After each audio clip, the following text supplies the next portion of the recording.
let's see if we are.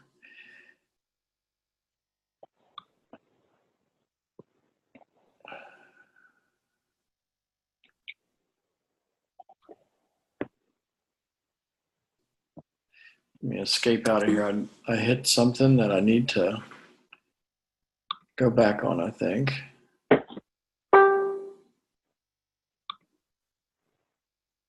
View? What's that? Are you looking for view up in the left corner? No, I want to make sure that I'm recording. Does it say recording on your screen? I'm not seeing that. Okay. I'm just seeing your slide deck. Okay. So that's what I'm trying to figure out right now. So there is a button at the bottom right along the bar that says record. Is that for you or for us? I think we are recording right now. So I'm going to go ahead and just jump into our slides here and get us going. All right, here we go. So once again, welcome. For many of you, maybe this is the first time you've participated in one of my first Friday fellowships. My name is Chris McClure, and I am a coach, speaker, and trainer. I'm excited to be here with you today. Just to kind of give you a little bit of a background on why we're here today, doing it the way we're doing it. Back in March, I started doing these first Friday fellowships as training events for local people in our community in the Dayton area. And as I did a few of those and started to really get a feel for it myself, I started to think about how to give more people the opportunity to be a part of this. And so with that in mind, I started to think about doing this online on Zoom. And so this week even, I wasn't even actually planning on doing this until about Wednesday this way. And I decided, you know what, I just need to take the leap and do it. Actually, some of the teaching points I'm going to share today kind of applied to me this week. Some of those fear of the unknowns about getting it going, even this morning, just trying to get it working in the first place can be a challenge sometimes. So all that being said, I just want to welcome you. I want to share with you just a little bit about who I am. Once again, my name is Chris McClure. I'm a husband. I'm a father. My wife, Jill, is a teacher. My 3 kids are 11, 9, and 7. Doing great. The school year's back in session. We're glad that we're back to the kind of the new normal again of the school year. And but I'm a breakthrough coach. I'm really passionate about helping people break through their barriers, to clarify their purpose, and to really grow to reach their potential. And so a big part of that is leadership training. For me, I've been a growing leader for 20 years myself, and I've just learned so many lessons that I just feel so compelled to share. And so a couple of years ago, I took another step forward because of that and joined the John Maxwell team, which is a team of now over 16,000 global coaches, speakers, and trainers helping people in the areas of leadership and personal development. And so that step led me to starting my own business, Lead Life Big. And I did that because I felt like I needed a platform in order to really help individuals, teams, and organizations grow so they can have healthier cultures and they can retain people better. They can basically treat their employees and teams better and to see better results for their lives and for their businesses.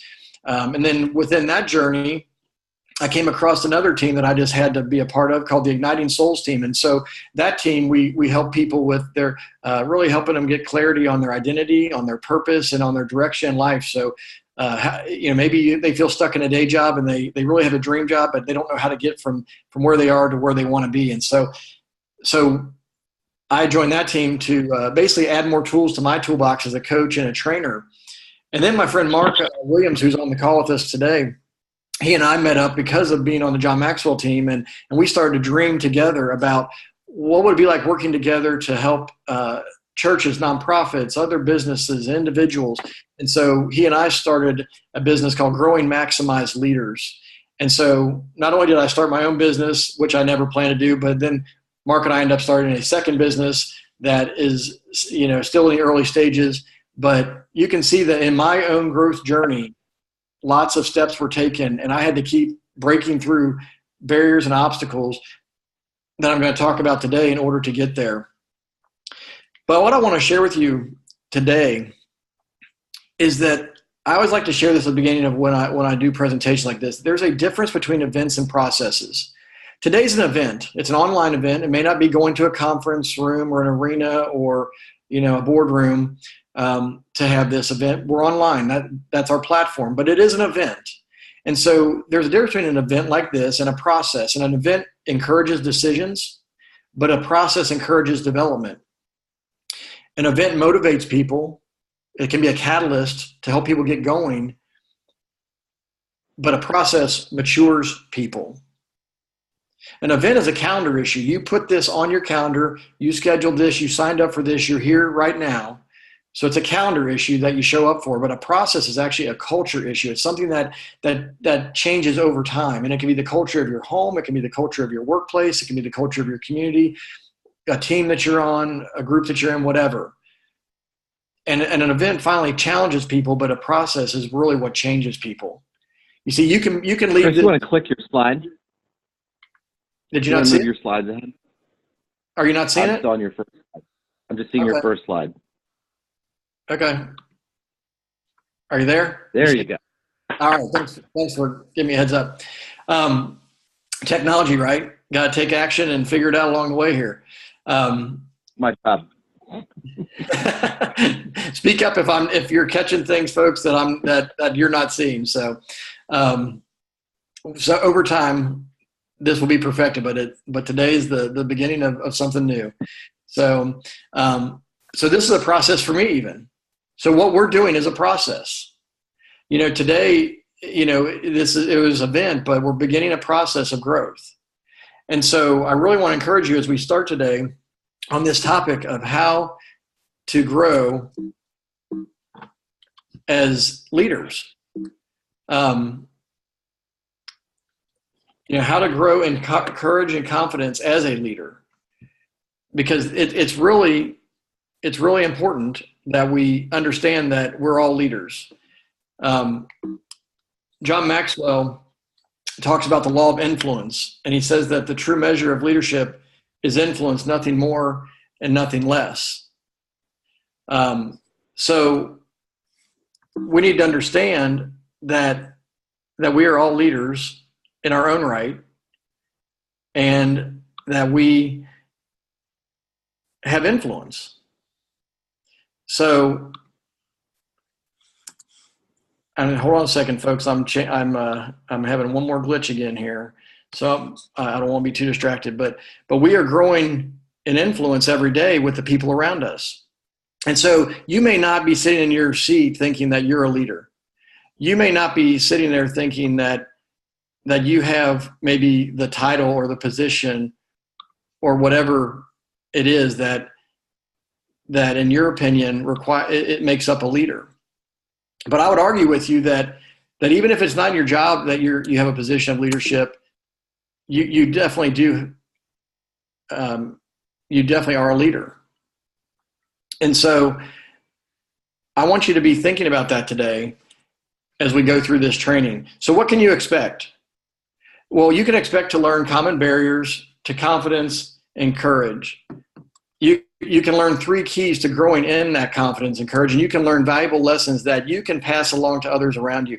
One of the things that I really am passionate about that I've seen very effective and powerful in my own life is that when you learn something and you start to pass it along, you start to grow exponentially, because if you have to teach somebody, your awareness gets greater and everything changes for you, because you are now feeling responsible. You are now saying, I need to be better in order to help other people be better. And so at the end of this today, my hope for you is that you will actually think about who are the people that need to hear this lesson of how to grow in confidence and courage. Who are the people around me that might be struggling in this area? Because they're right around you. And so I really want to encourage you to really be thinking about, even right now, who is struggling maybe around you that you can help. So what are some of these barriers that we have? Well, I'm going to give some credit here to my friend Ryan, who's also on this call, because back in June, I was asking him and some others, what are some topics that would be helpful to you as we look forward to the First Friday Fellowships? And he was the one who actually said to me, hey, why don't you do something on this whole confidence and courage issue in leadership? And so we started talking more about that, and he actually emailed me some ideas and thoughts of things that he was learning and growing. And so I started looking through his notes and started thinking about, what is it that have been barriers in my life? Or what have been barriers for the people around me that I've seen in other people? And so the first one that I think is a barrier for us is a negative environment. Maybe you're in a negative environment in your workplace, or maybe you've had a negative environment that you grew up in, or maybe your home life isn't exactly what you want it to be, and so that feels negative. You see, negative environments can really squash us. They can really hinder us from becoming all that we are created to be and all that we have the potential to be. So that's one barrier. But another barrier, and this is something that I've really learned a lot about in the last couple of years, are just limiting beliefs. So many times the problem for us, the barriers for us, exist between our ears and our head. I didn't even use this term limiting beliefs 2 years ago or so. I never heard of such a term, honestly, until I started to be around coaches that were helping me understand that the fears that I was feeling, or the things I was thinking about myself and what I could or couldn't do, could be limiting my potential. And so limiting beliefs can be a huge barrier for your confidence and for your courage to step forward into what you're really gifted and prepared to do. And that ties into the next one, which is poor self-image. Many times we can be great and we can have a lot of success in our lives, but our self-image actually holds us back from having confidence and courage. We don't think highly enough of ourselves, or we just don't think we're worthy enough to achieve certain things. We limit ourselves because we don't look in the mirror and see somebody that we respect. And so a poor self-image can be a big hindrance to us. And next is past bad experiences. Maybe you've just had some bad experiences in your life that have made you gun shy, that you thought, I'm not going to try that again. I'm not going to go after that again. Last time I tried that, I was squashed. I was knocked down. I was hurt. Maybe you've just said, maybe it was a bad work experience, could be a bad relationship. You could even go back to your childhood where something happened where, it just really damaged your confidence and who you are. I just heard the story the other day. Darren Hardy, who is one of my favorite online mentors, and he was speaking about his wife, who has a 7-year-old. She was the fifth of 7 children in her family, and she was just kind of lost in the shuffle at home. And she went to school, and she was in first grade, and she thought things were okay. And then one day 3 boys came and picked on her and knocked her down and knocked her stuff out of her hands. And they told her that nobody likes her, everybody hates her, and that she was stupid and all these things. And so all these years growing up through school, that's all she thought about herself. Until one day she realized that she wasn't those things.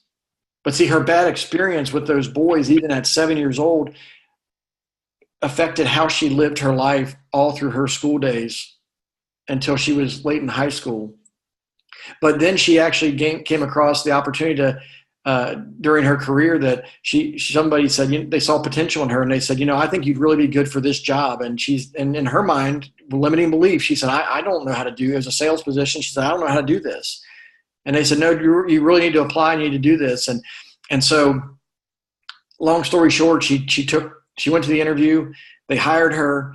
She ended up being highly successful, making high 6-figure salary in her industry, and being somebody that she never thought she could be, because she still had limiting beliefs and a poor self-image because of a past bad experience that she dealt with as a child.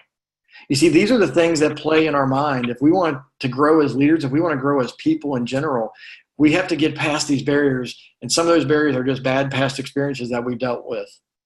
And then finally, the failure to achieve goals can be a huge barrier for us. You see, sometimes we try and we fail and we never try again. You see, we have a wrong understanding of failure. We think that failure is that we fail at one thing and we'll never be able to accomplish it. But failure is really when we give up and not try again. And so if we have failed to achieve goals, we have to break through that barrier to realize that, I might not have achieved that goal, but that doesn't mean I'm not going to achieve future goals. And so these are not all the barriers that we face, but you can put a lot of different barriers probably under these umbrellas of ideas. And we really need to understand that until we identify our barriers, we're really going to struggle to reach our potential. We're going to struggle to move forward in our lives. So that's the bad news, right? That's the bad stuff that we have to deal with, the barriers. But here I want to give you some good news. I want to give you 3 key steps and ideas that are going to be very valuable to us so that we can truly move forward to have more confidence, to have more courage. And number 1 is this: know your why. Know your why. It could be restated as know your purpose. I don't know if you've seen online or read any books, but Simon Sinek has become famous in the last few years for his book, Start With Why. He did a TED Talk about this that became, viral.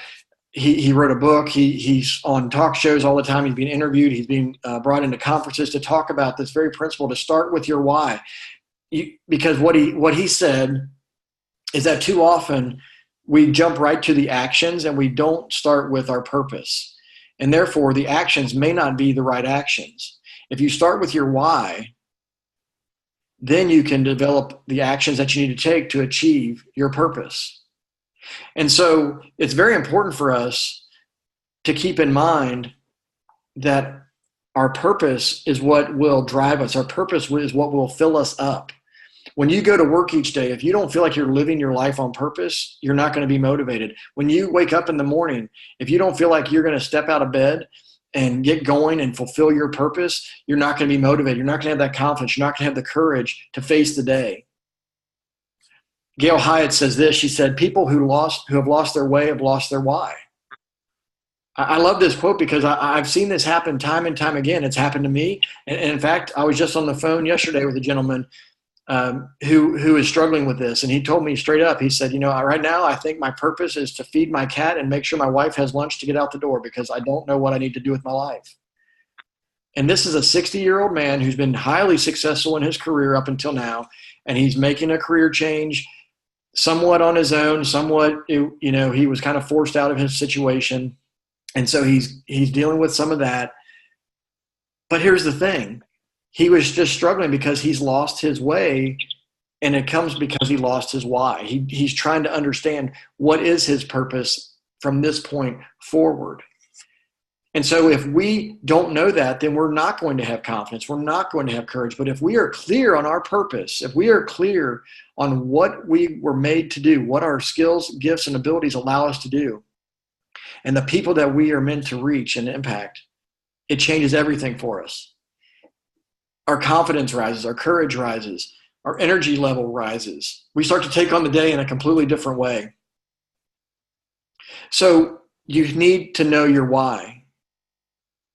But knowing your why isn't enough, because it's one thing to know something, but if we don't take action and do something about it, we're not going to see our potential maximized and realized.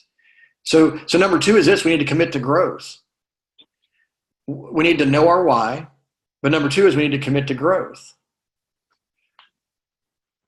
This is something that growth-oriented, growth-minded people kind of think is a no-brainer.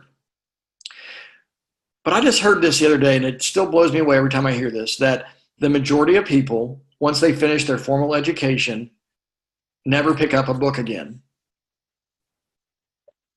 I mean, think about that. The majority of people who, once they finish their formal education, don't pick up a book again.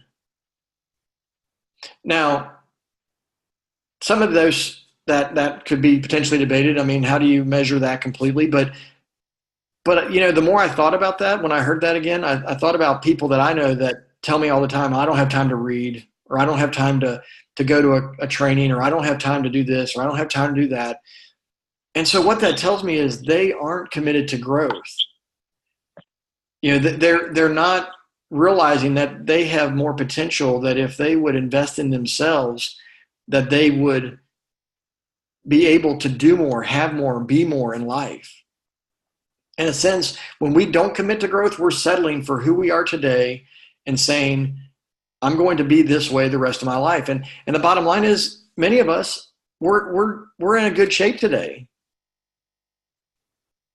But what if we looked at our life as a whole and said, okay, well, maybe I'm not just here to coast from here until the end of my life, but maybe I'm here to help other people grow. Maybe I'm here to help other people have an impact. Maybe I'm here to just lift other people up that are struggling at work or maybe in the community. But see, if we're not growing, we're not going to be able to help people like that. See, leaders are learners. And when you stop learning and you stop growing, you stop leading. If you are going to be influential, if you're going to be that influencer in your home, in your workplace, in your community, you have to keep growing. You have to commit to growth and be a growth-minded person. And growing means you're going to actually fail a lot. Growing means you're going to do things that don't work out exactly the way you planned. But you know what you do? You keep learning, you keep growing, you do it better the next time. So leaders are learners. Don't stop growing. Don't stop learning, because if you do, you start to actually go backwards. See, growth is actually like climbing a mountain. You have to put energy and effort into it. You have to be intentional about it. You have to keep moving uphill, because if we leave it to our natural tendencies, we are going to slide backwards. Another illustration that I heard from Darren Hardy yesterday when I was watching one of his talks was great. He said, if you don't believe that our natural tendency, even successful people, he basically saying that we're all, our natural tendency is to be lazy. He said, if you don't believe that, look at pro athletes 2, 3, 4 years and beyond after they got out of their profession. Look at them once they're on the news, doing the newscasts, and they're analyzing now instead of playing. Look at the weight that they gain. Look at the physical condition that they're in. They used to be, peak performers, and they used to look like just chiseled bodies. And yet now they're looking fat, they're looking slow, they're looking lethargic. I mean, so many times that happens because when they were pro athletes, they had to keep working hard. They were motivated to keep moving forward, to keep growing, to be at the top of their game. But once they got out of that environment, they no longer had that purpose. They no longer had that drive to do that. And when he said that, it really opened my eyes that if we aren't intentional about growth, our natural tendency is going to be being lazy. We're going to slide backwards. We're going to atrophy. Just like when somebody has surgery and they have to be bedridden for a while, it takes a while to get that strength back, because they haven't been using those muscles like they normally do. They have atrophy. And so it takes a while. Even when a child has a broken arm and that cast is on their arm for a few weeks, they take that cast off, and it takes a while for that arm to get strong again and to get back to what the shape they were in before. You see, we have to be intentional with our growth. We have to be intentional with learning so that we can continue to invest in ourselves, but so that we can ultimately invest and help others. So we need to know our why, and we need to commit to growth. But number 3 is this: we need to fight for a cause. We need to fight for a cause. And what I mean by this is, when you have a cause that you're fighting for, you are going to be more motivated. You are going to be out there wanting to do all you can. And because you have that motivation, you're going to have more confidence. You're going to have more courage. And here's the thing. Many people think that courage, when they look at people that are courageous, they think, well, they're not scared. That's just not true. The most courageous people many times are scared to death, but they keep doing what they need to do anyway. See, courage isn't the absence of fear. It's doing what we know we need to do anyway. And so when you identify a cause in your life or in the world that you feel compelled to do something about, you have to keep moving forward. You have to plow through these barriers, because if you don't, maybe somebody else never will. So think about somebody like Martin Luther King Jr., who stood up on the mall in Washington, D.C. and gave his "I Have a Dream" speech, and all the work that he did to go after in the civil rights movement, to go after injustice in our country, and the courage that it took for him and all those who followed him to do what they did. I guarantee there were moments that they were scared to death. I guarantee that it could have, he probably could have been scared just standing there giving this "I Have a Dream" speech because of the ramifications of going that public with what he was saying. Anytime you go public with a declaration that you're going to do something, there's automatically fear that can come into us because there's accountability now publicly. What if I fail? What if we don't achieve this? What if I can't do what I feel compelled to do? See, all that fear starts to creep in.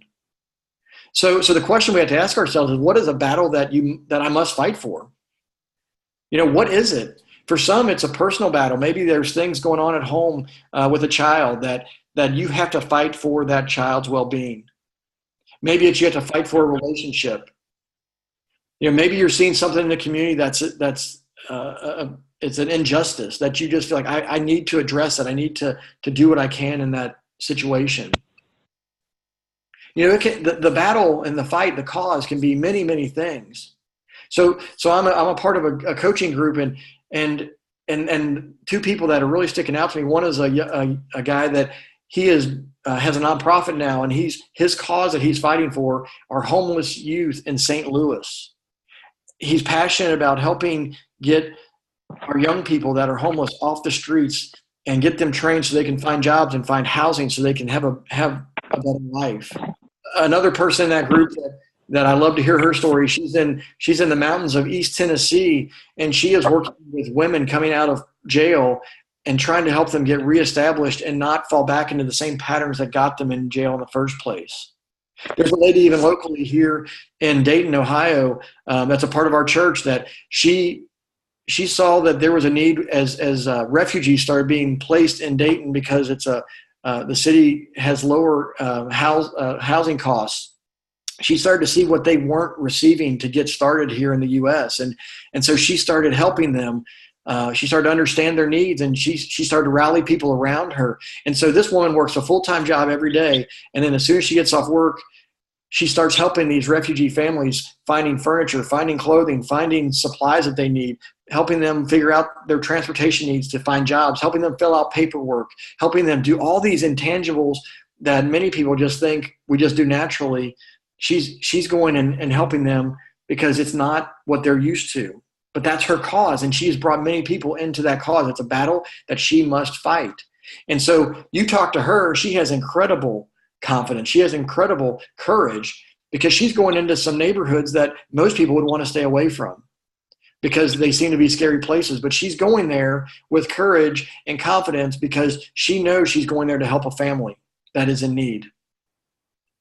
So when you identify a cause, when you realize that here's a battle that I have to fight, it changes your whole dynamic. It changes how you approach your life. It changes how you just go about day to day. If you see something going on wrong at work and you feel like somebody needs to do something about that, guess what? That somebody is probably you. And your growth zone in that, the growth process for you is figuring out how you and your role, your position, where you sit in the organization, how can you address that issue? If you see something going on in the community that needs to be fixed, it's there because you're seeing it because you are the one that needs to step forward and do something about it. It doesn't mean you do it alone. We need teams. We need others to come alongside of us. But maybe you're the person that needs to start battling for that cause. And when you start doing that and you start to get people around you that see the vision of that gives you confidence. That gives you courage because then you realize, you know what, I'm not alone. I have people that also see the need.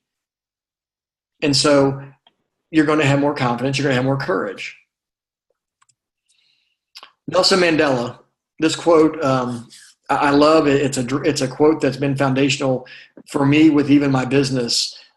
He said this. He said, "There's no passion to be found playing small in settling for a life that is less than the one you are capable of living."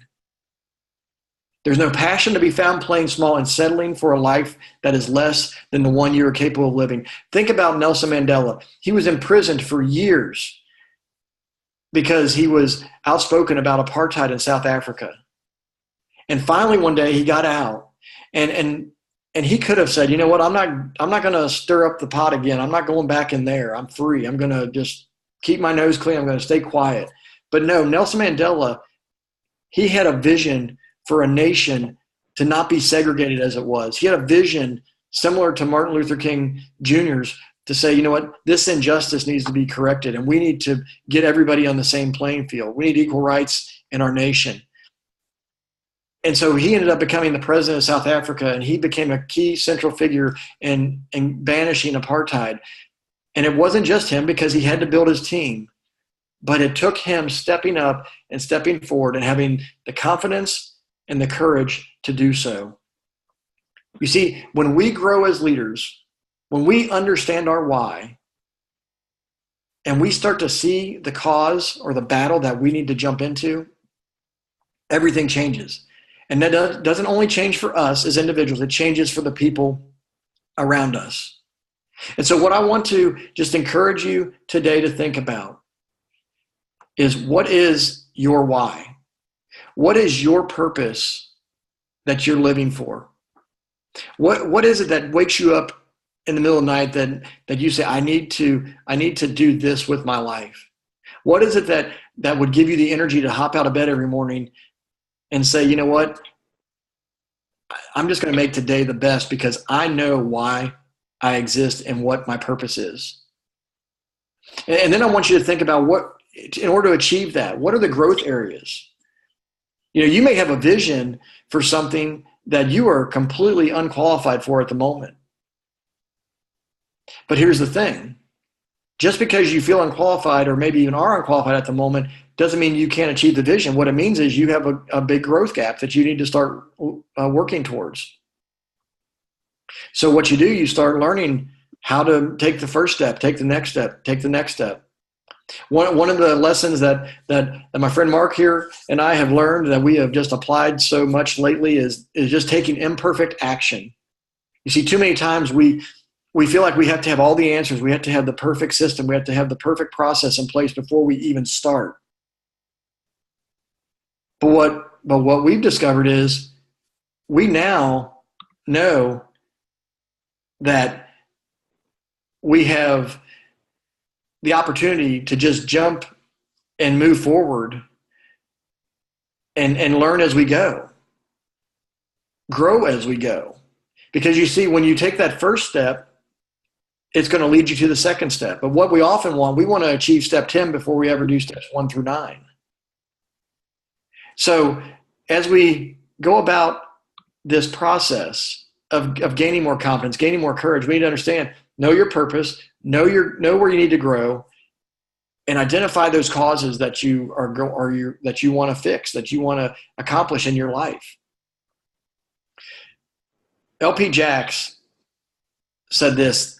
He said, "A master in the art of living draws no sharp distinction between his work and his play, his labor and his leisure, his mind and his body, his education and his recreation. He hardly knows which is which. He simply pursues his vision of excellence through whatever he is doing, and leaves others to determine whether he is working or playing. To himself, he always appears to be doing both." Does that describe your life? Do you live each day and wonder, am I playing or am I working because it just feels so natural? Or is there a sharp distinction where you are working and laboring and you feel it? And you're thinking, you know what, there's got to be something more. If that's you, then I really want to encourage you to really work on this idea of discovering your purpose, figuring out that why in your life, and start moving in that growth process. I mean, being on this training today is a step in the right direction. But as I mentioned at the very beginning, it's the beginning. It's not the end. It's the event that should be a catalyst that should motivate you. But there's a process that now you need to go through to work on day by day, growing so that you can become the person you need to become to achieve the vision, to accomplish that that cause, to fight for that cause that you have identified. So I really want to encourage you today, as we wrap up the teaching part, what is it that you are really here on this earth to do? And where do you need to grow to accomplish that? What is the cause that's on your heart that really bothers you, that you want to do something about? And don't think this has to be solving world hunger.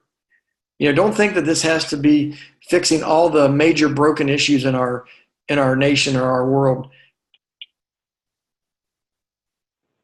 Tackle one thing at a time. Do your part. Don't let this cause be so big and overwhelming that you don't feel like you can do anything.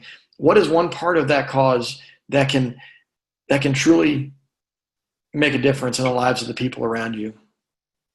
So right now, what I want to do, I want to open up our time of just question and answers. I'd love to hear your insights. I'd love to hear some of your feedback on what you found to give you courage and confidence. Ryan, I know you had talked about want to maybe share a little bit. So if you want to open us up, feel free to go ahead if there's something that jumps out to you today. Sure. Can you hear me? Yep. Awesome. Well, no, I appreciate you collaborating with me on the topic here on confidence. Great job, by the way, to step out on that leap and pull this off. Looks like it worked out great. I think maybe something deeper to the confidence piece is the programming behind that confidence. And this ties into mindset and mental toughness, something that I've gotten deep into in my journey of just being a proponent for growth and leadership. And that's, this goes all the way back to infancy, as literally like being born into this world, and what shapes our what shapes our beginnings is directly translates into our perception of the world. And we kind of talk about this in almost a trivial way, how kids start out in their lives dreaming, and then at some point in their life, 3, 4, 5 years old, whatever happens, something or some event impedes that dream, and we get into the school system and we get quote unquote institutionalized, and not saying these are bad things, but we our dreams, I think, get kind of cowered into a corner as we grow into our adulthood, and then we look at college and marriage and kids, and then it's just about paying the bills. And so it's just interesting to go back to that infancy stage and realize that there's nothing cliche about dreaming as a child. We just really have to get back to that natural state that we're all meant to be dreamers. Yeah. And we're meant to, like you're saying, there is a spiritual component here to being put on this earth to do something big with our lives. And we do all have the capability. And that's why this confidence piece is such a hot topic for me, because it starts and ends with us. Another thing I've tried to adopt in my life, if it is to be, it's up to me. And that's again ties into this whole programming. What's happening between the 6 inches between our ears that either is keeping us from going to the next level or keeping us where we're at. Yeah, it's really good. That's there's so much to that, right? That it's the mindset. You look at people that we look up to in society, and we wonder, why are they successful and I'm not there, right? And so we start to compare ourselves to them. And the bottom line is we oftentimes start to measure ourselves against everybody else instead of measuring ourselves against who we were yesterday. And are we growing? Are we moving forward? And so when we play that comparison game to other people, it's very defeating very quickly.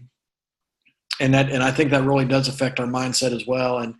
And we, the focus needs to be on, what can I do today to get better? I know John Maxwell, one of the things I love that he talks about is, what would it look like if you get 1% better each day?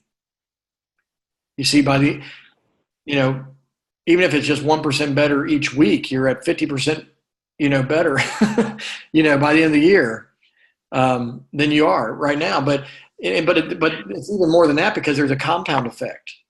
When you grow today, that builds more muscle into your leadership, into your life for tomorrow. And then you grow another step tomorrow, and it continues to compound just like finances do. And I know you being a financial planner and financial advisor, you understand the compound effect maybe more than anybody else. And it's so important. And we think about that from financial terms, but we don't think about that from a growth aspect. So that's really good.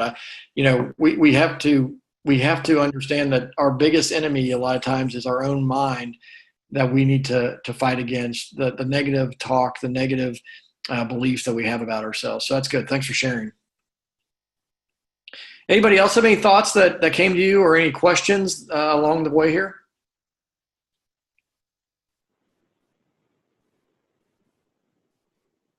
I know some folks aren't able to really say much. You might be at work listening, and that's okay. But I'll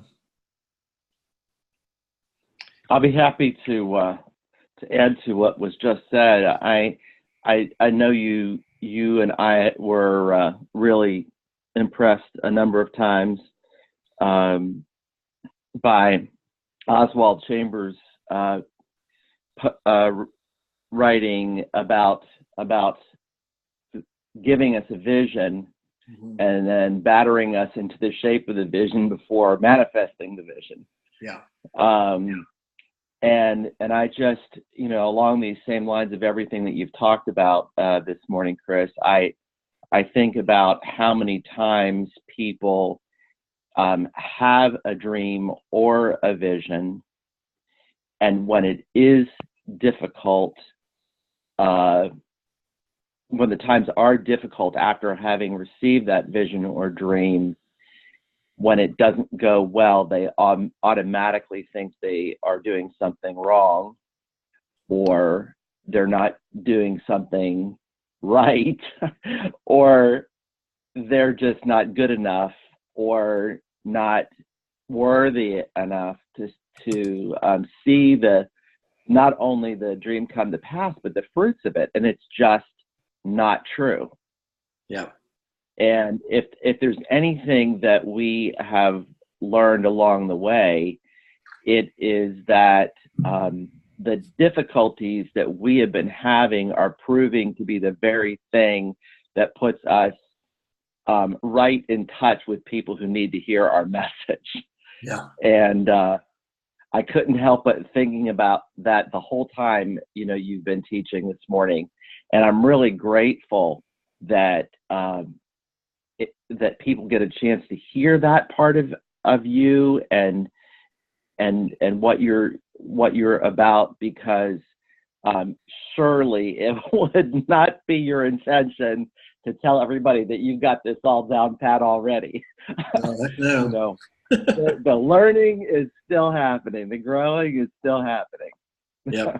Well, I shared this on social media the other day. It really just hit me, as you know, Mark, and some of my oldest son is big time into soccer. It's his love, at this point in his life, and I've had to grow into understanding soccer and watching soccer, and I think I even mentioned at some point in my life that I someday hope that my kids never want to play soccer, and instead I got my first one that loves it. But one thing I've learned about soccer, and it could be true of hockey, it could be true of lacrosse and other sports like that, but sometimes to go forward, to break through into the vision for us, we have to go backwards. You know, when you're playing a sport like soccer, you can't always just go forward with the ball because there's always defenders stopping you. So sometimes what you have to do is you have to pass backwards so that you can get a better perspective on the field.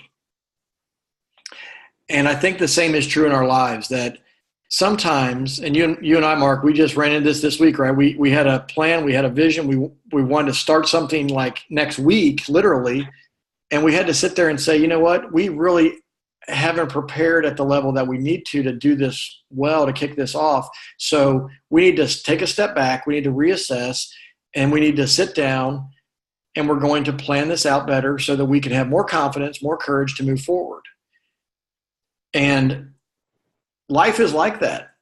You know, we run into walls, we run into these barriers all the time in different aspects of our lives. And in order to get past that wall, sometimes you have to step back away from the wall and assess the wall again and look at it and say, okay, what exactly do I need to do to break through here? You know, I remember going through challenge courses, outdoor educational challenge course experiences where, you know, you're trying to get a team of people up and over a wall. The military does this all the time in their training, right? And you have to think about, well, what doesn't work? You know, there's a way to start, and people start, and I don't think I've ever seen a team start an exercise, try and get everybody over a wall, do it on the first try. The only teams that do that have probably done it before and have learned the lessons along the way. So many times when you are trying to have that breakthrough, when you're trying to get past these barriers in your life and in your leadership, you're going to have to try things, and you're going to have to hit the wall, and you're going to have to kind of bounce off the wall sometimes. And it may be, you may get bruised, you may get beat up a little bit. But if you don't give up and you kind of reassess the barrier and say, okay, this didn't work, what can I do differently next time? You know, we have the light bulb because Edison didn't give up. He said, okay, well, I learned that this was one more way not to do it, right? So anyway, I just really want you to think about that as you think about growing personally and professionally. Don't give up when you hit those walls, but reassess and just figure out, what should I do next? Hey, Ryan, I see you have another thought. Why don't you share that with us? Yeah, thanks. So I'll definitely let you close your own meeting, but you know, just in the essence of this whole topic, and hopefully for the value of the group, I think when you hit topics like these and you hone in on personal development and breaking through barriers, you know, the paradox in personal development is this is about us, and it's not, right? You know, it's about what we can give to others and what we're holding back from others because of our limiting beliefs. Right. And so, you know, you got that right, Ryan.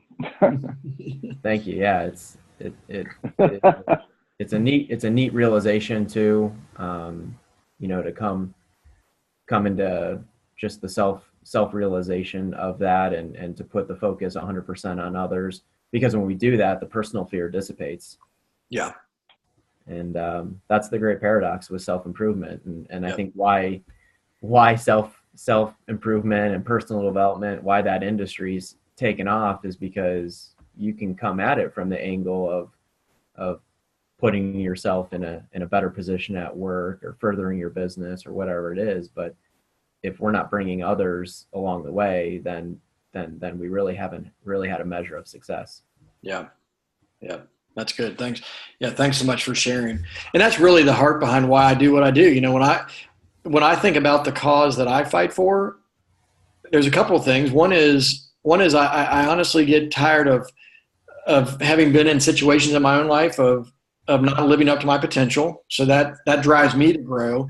But as I have conversations with others and realize they feel stuck and they feel like there's just something more, and they really feel like they're kind of living that small life, that mediocre life that isn't reaching their potential, it really does burden me. And so that is something that has driven me to be a learner and to pass that along to people as I grow.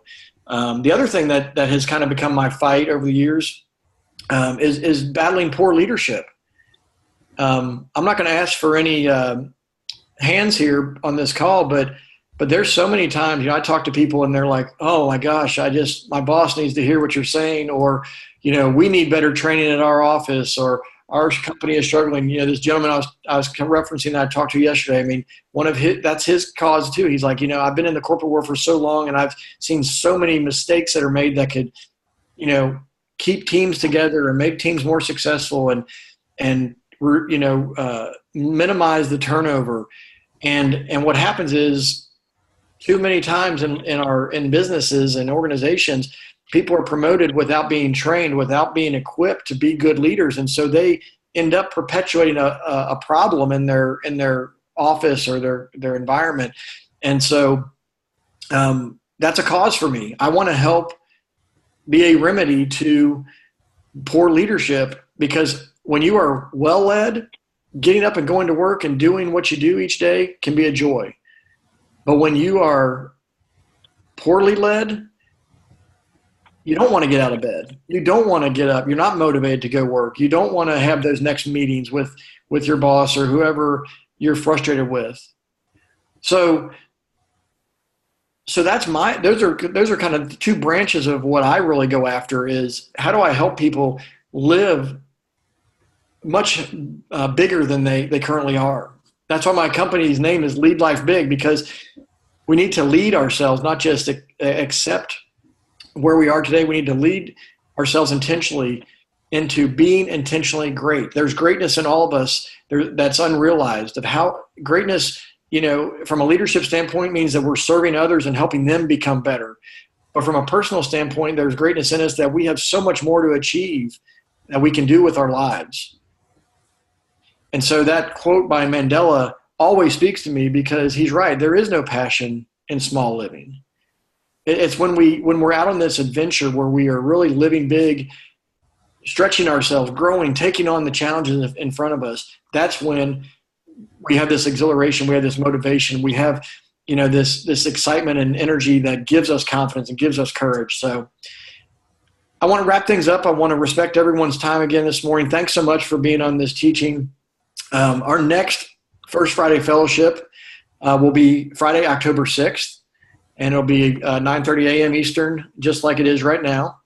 So Friday, October 6th. I also want to invite you all. I'm getting ready to launch a new group coaching program, and I'm going to be sharing about that on Sunday, September 10th, with a free training called 4 Critical Steps to Reaching Your Potential. It's basically taking some of the ideas today, and we're going to expand on them and make them actually a little more specific on 4 steps to reaching your potential, moving in that direction, leading into a coaching program that I'm going to be launching called The Deeper Path, where you are truly discovering your purpose and you're putting a plan together to live out your vision and your purpose in your life.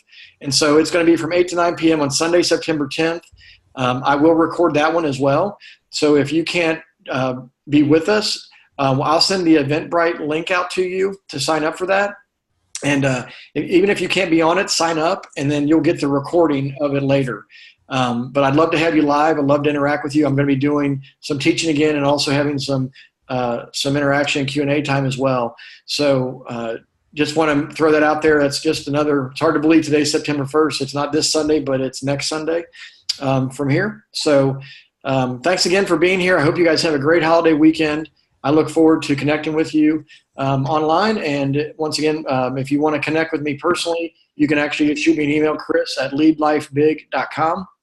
And I would be more than happy to get back with you as soon as possible. So have a great Friday. Enjoy your day, and have a great weekend. Take care, folks.